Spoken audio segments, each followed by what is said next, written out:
Assalamualaikum warahmatullahi wabarakatuh. Perkenalkan, nama saya Ona Febriani, NIM 2105090.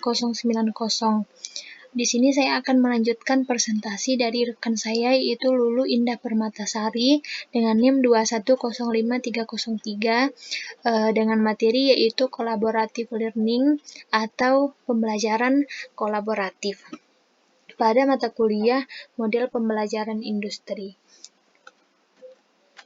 Yang pertama yaitu pengembangan strategi pengajaran. Nah, untuk pengembangan strategi permulaannya, kita harus bekerja sama dengan tim. Yang kedua, mengajar bagian demi bagian. Untuk yang ketiga, mengajarkan topik yang sama dengan cara atau metode yang berbeda. Yang keempat, mengajar dan mengamati. Nah, untuk hal-hal yang perlu kita perhatikan, yang pertama yaitu sumber daya atau alat yang kita gunakan. Misalkan kita melakukan praktek biologi, kita otomatis di sini kita memerlukan laboratorium. Nah, laboratorium di sini, jika kita tidak mempunyai laboratorium, maka tujuan pembelajaran kita akan sulit untuk digapai dan penyampaian pembelajaran pun akan sulit tersampai seperti itu. Nah, untuk lingkungan yang profesional, kita memerlukan lingkungan yang di bidang yang profesional. Misalnya, ada beberapa perusahaan yang mengandalkan proyek kolaborasi tim. Nah, menumbuhkan karakteristik ini pada siswa selama tahun akademik, mereka akan keuntungan. Guru tidak dapat lagi mengasumsikan pendekatan tradisional atau suatu ukuran yang cocok untuk semua siswa seperti itu. Nah, selanjutnya yaitu proses. Proses di sini kita harus melakukan langkah-langkah untuk memastikan hasil pembelajaran yang maksimal seperti itu.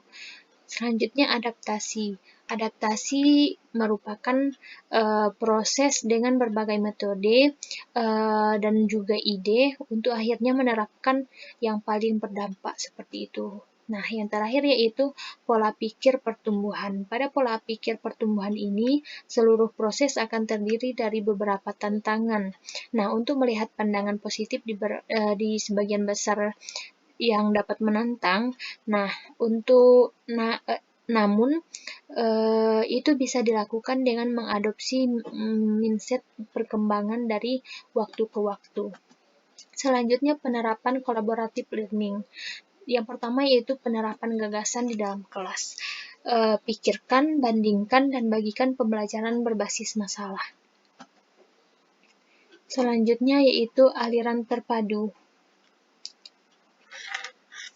Aliran terpadu di sini, dalam tipe aliran terpadu ini, setiap langkah kemajuan siswa harus kita pantau. Seluruh ide mungkin mirip dengan pembelajaran berbasis masalah, tetapi penilaiannya sangatlah penting.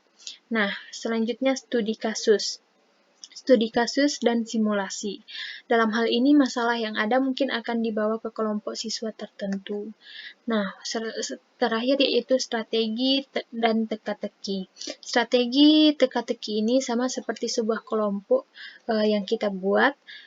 Selanjutnya, kita membagikan masalah ke kelompok tersebut ke dalam potongan-potongan. Nah, potongan-potongan ini didistribusikan di antara siswa. Hal-hal yang perlu kita perhatikan, yang pertama yaitu atur kelompok sedemikian rupa. Seorang pemimpin tidak harus dalam situasi tertentu.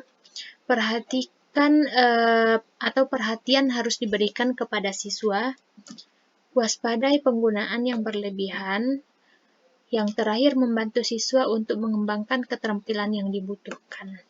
Nah, untuk pengajaran dan pembelajaran di era digital, yang pertama yaitu menguntungkan siswa dengan memungkinkan mereka berkontribusi pada materi kapan saja dan di mana saja. Misalkan kita membuat video pembelajaran lalu kita upload di YouTube. Nah, untuk video ini bisa diakses oleh siswa di mana saja dan kapan saja selagi koneksi internet siswa tersebut stabil seperti itu. Nah, selanjutnya memungkinkan siswa untuk terlibat dengan konten dengan cara yang lebih bermakna.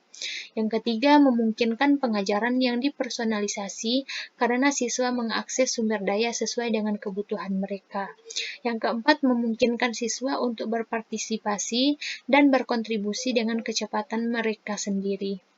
Yang kelima, memungkinkan mereka menjangkau pertanyaan dengan lebih mudah. Dan yang terakhir, penggunaan teknologi secara kreatif memungkinkan keterampilan seperti penelitian, selanjutnya komunikasi yang efektif untuk berkembang.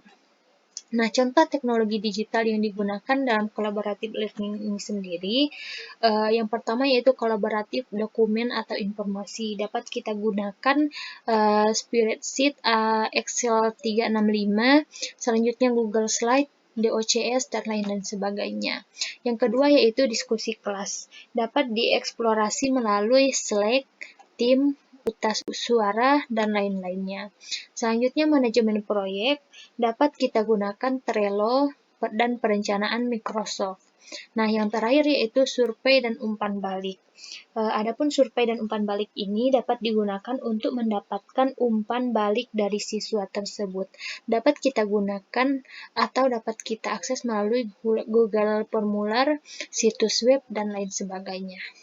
Nah, tantangan pada pembelajaran kolaboratif ini sendiri, yang pertama yaitu kehadiran staf pengajar profesional sejati, yang kedua perencanaan yang efektif, yang ketiga suara tidak terdengar. Maksudnya suara tidak terdengar yang di sini misalkan dalam suatu kelompok saat menyelesaikan atau mendiskusikan suatu masalah, salah satu dari tim kelompok tersebut atau anggota kelompok tersebut saat mengeluarkan suaranya tidak terdengar oleh anggota kelompok yang lain seperti itu.